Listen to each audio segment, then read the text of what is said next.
भगवान ने माखन को चुराया, गायों को चराया। दो काम किए, चुराना और चराना।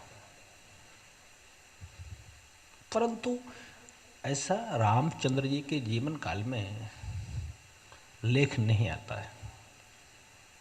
तो ये मर्यादा पुरुषोत्तम की कथा है, तो वो पुष्टि पुरुषोत्तम की कथा है।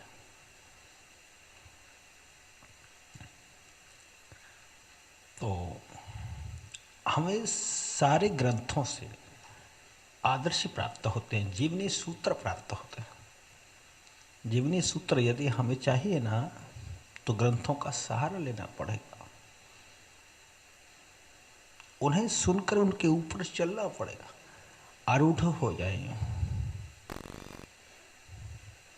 किन्हीं किन्हीं सज्जनों को ये भी पता नहीं कि मानस में कौन सा प्रसंग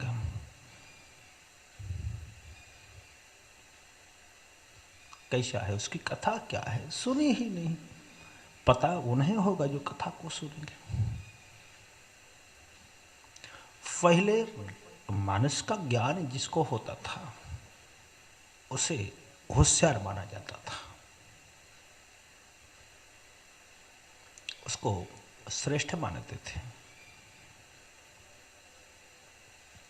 एक कोई सज्जन थोड़ा बहुत पढ़े लिख करके और मास्टर हो गए,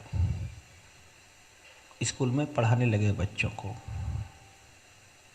एक दिन एडीआई साहब स्कूल को चेक करने के लिए आए, देखने आए। तो स्कूल में जब वो पहुँचे तो क्लास में, कक्षा में 3 ही छात्र थे।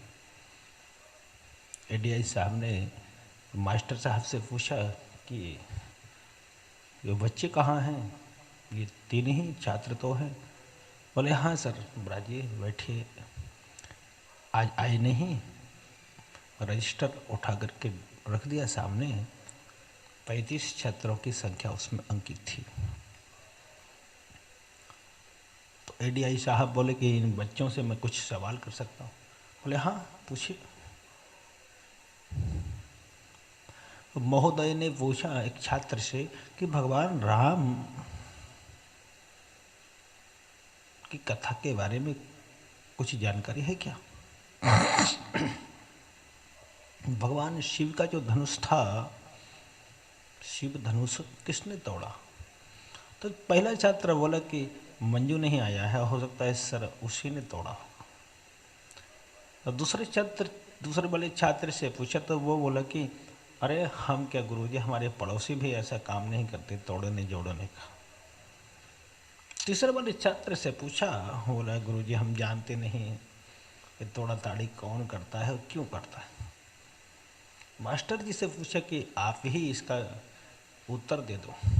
तो मास्टर बोले कि महोदय इसका उत्तर आपको लिखित में प्राप्त हो जाएगा। और बस वो एडीआई महोदय वहाँ से चल दिए।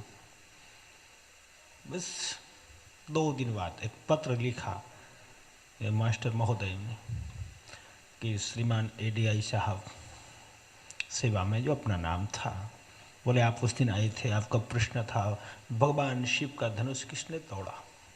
उसके उत्तर में मैं लिखता हूँ, अरे टूट गया कोई बात नहीं है, किसी बढ़ई को बुला करके, किसी कारपेंटर को बुला कर और उसकी जगह सुंदर सा धनुष बनवा करके रखवा देंगे उसकी जगह, क्यों चिंता करते हो।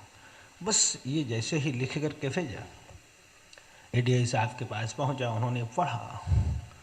वो पढ़ कर कहा कि जिसको रामायण का ज्ञान नहीं है वो बच्चों को क्या शिक्षा देगा। तो श्री रामचरितमानस, श्री राम कथा जीवन का आदर्श माना जाता है, इसका ज्ञान होना अनिवार्य है।